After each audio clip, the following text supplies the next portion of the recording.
punta kayo sa Chrome, tapos ayan, na-open ko na siya. Tapos, ilagay ko lang dito yung, select nyo kayo yung birthday. Yan, pag select nyo dyan, lagay nyo kung anong date, name nyo, print mo yung name, complete name nyo dyan.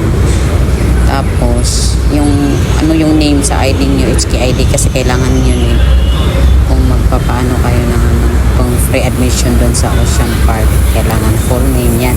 Kung ano yung sa ID, tapos email address mo para ma-confirm. Mag-send sila ng QR code dun sa email address mo. Yan. Email, tapos confirm email ulit.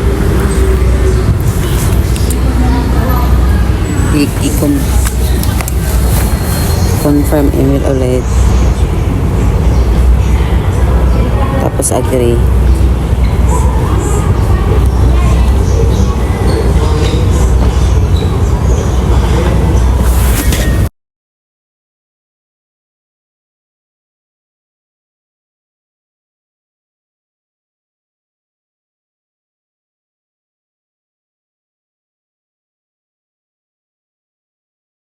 Dito, ilagay nyo dito yung yan.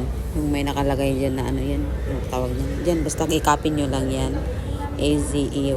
Kung anong nakalagay sa inyo. Tapos submit. Yan, submit na. Pag na-submit na, yan. Hintay lang tayo. Yan, thank you. Oh, okay na siya. Yan, screenshot nyo yan. Tapos punta kayo sa email.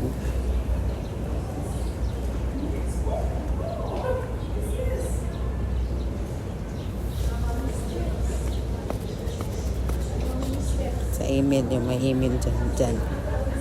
Ayan.